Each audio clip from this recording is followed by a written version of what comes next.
안녕하십니까? 인생의 복잡한 문제들을 말씀으로 단칼에 해결해주는 김종근 목사의 쾌도 남마입니다.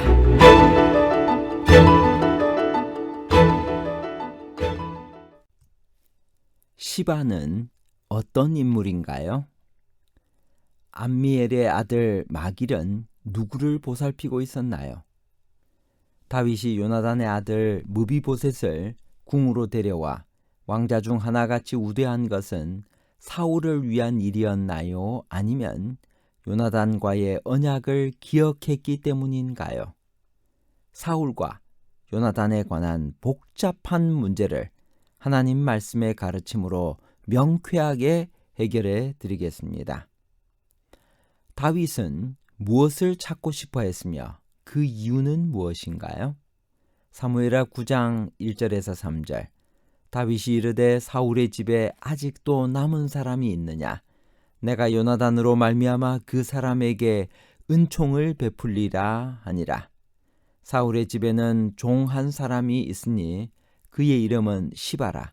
그를 다윗의 앞으로 부르매 왕이 그에게 말하되 내가 시바냐 하니 이르되 당신의 종이니이다 하니라. 왕이 이르되 사울의 집에 아직도 남은 사람이 없느냐? 내가 그 사람에게 하나님의 은총을 베풀고자 하노라 하니 시바가 왕께 아뢰되 요나단의 아들 하나가 있는데 다리 저는 자니이다 하니라. 나라를 안정시킨 다윗은 이제는 요나단과의 우정을 생각해서 살아있는 사울의 후손이 있으면 은혜를 베풀려고 생각했습니다. 다윗은 그것을 하나님의 은총이라고 생각했습니다. 자기가 아니라 하나님께서 베풀어 주시는 은총인 것입니다. 사울의 후손을 찾던 중 다윗은 그에 대한 소식을 알고 있는 어떤 사람을 찾았나요? 그는 어떤 사람이었나요? 우리가 조금 전 읽었던 사무엘하 9장 2절에서 시바라고 하는 사람을 찾게 된 것입니다.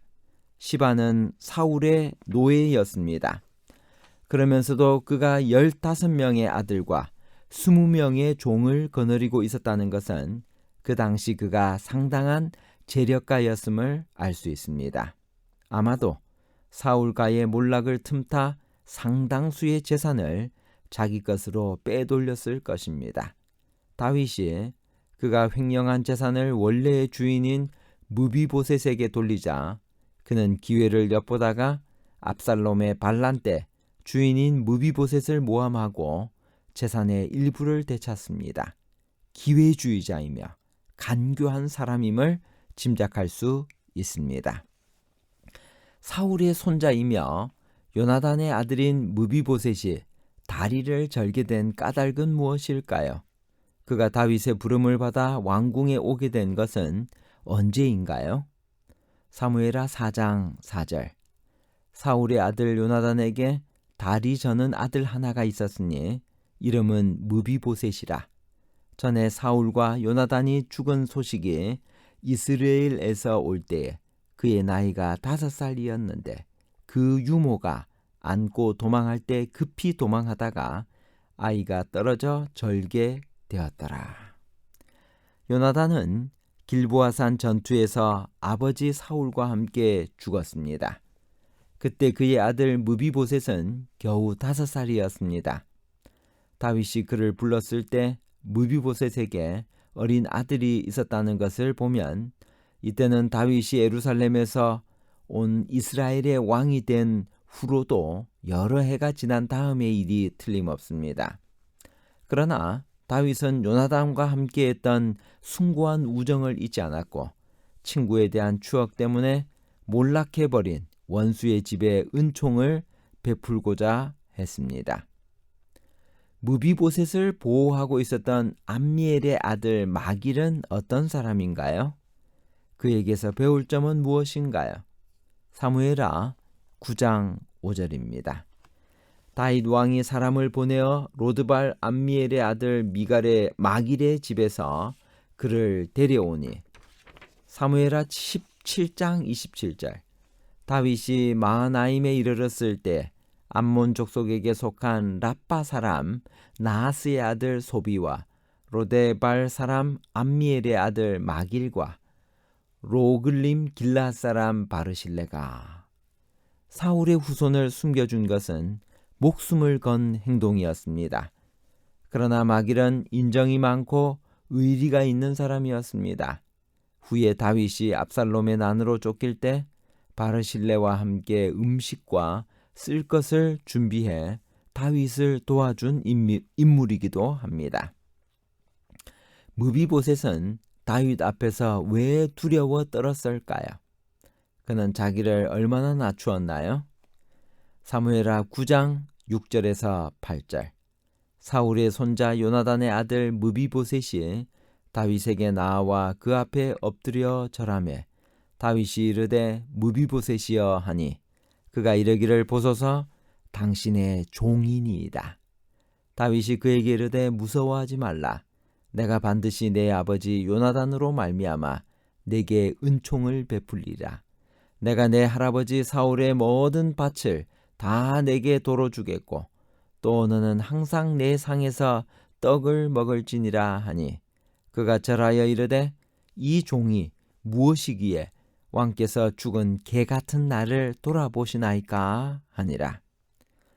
누구라도 무비보셋과 같은 상황에 처한다면 두려움을 느낄 것입니다.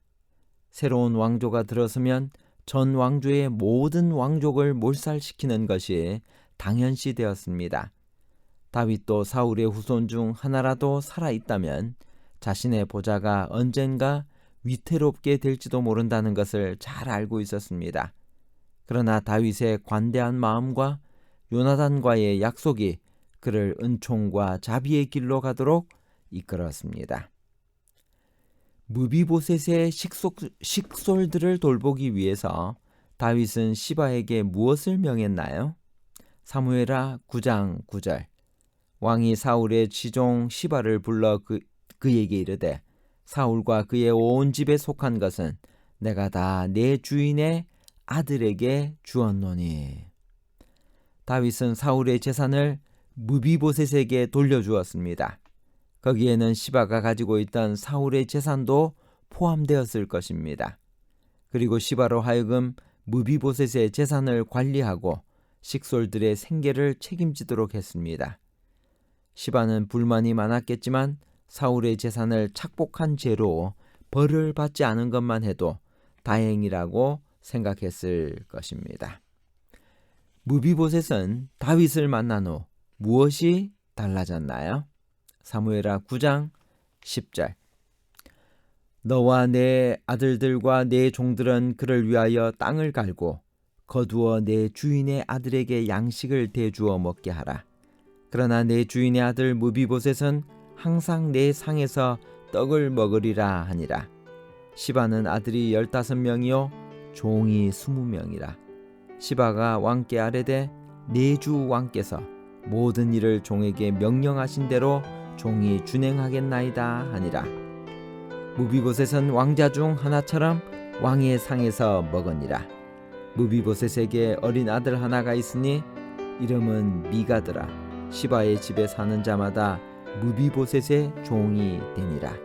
무비보셋이 항상 왕의 상에서 먹음으로 예루살렘에 사니라. 그는 두 발을 다 절더라.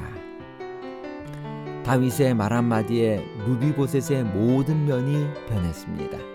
이제 더 이상 죄인처럼 숨어 살 필요도 없었고 궁핍하게 지낼 일도 없었습니다. 그의 전 존재가 변했습니다. 이제 불행은 끝났습니다. 그는 다시 왕자처럼 살게 되었습니다. 무비보셋의 극적인 이야기는 우리가 그리스도를 만난 후 새로운 피조물이 되어 하나님의 자녀로서 온갖 기쁨을 누리는 것에 희미한 그림자라고 할 수 있습니다. 결론입니다. 첫 번째, 시바는 사울의 노예였습니다. 그는 15명의 아들과 20명의 종을 거느리고 있었다는 것은 그 당시 그가 상당한 재력가였음을 말해줍니다. 그는 기회주의자이며 간교한 사람이었습니다.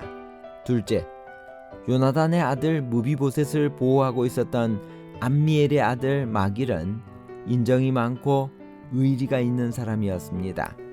후에 다윗이 압살롬의 난으로 쫓길 때 바르실레와 함께 음식과 쓸 것을 준비해 다윗을 도와준 인물이기도 합니다.